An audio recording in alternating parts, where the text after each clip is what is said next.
So, explain what you've been working on. Well, I kind of created like a hang glider form. So I put the seed, maybe in real life it would be some twigs, like connected to a leaf somehow, and then the wind could carry it. The wind could carry it.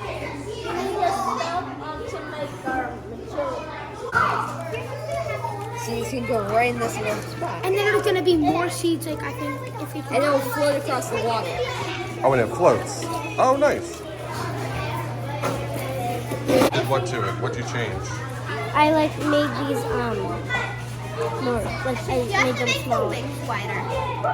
These wider because hers were wide, but she cut them down to be more like what we see on the examples in the. I think I might need to make the straw bit shorter, just like it. Oh, that might be interesting.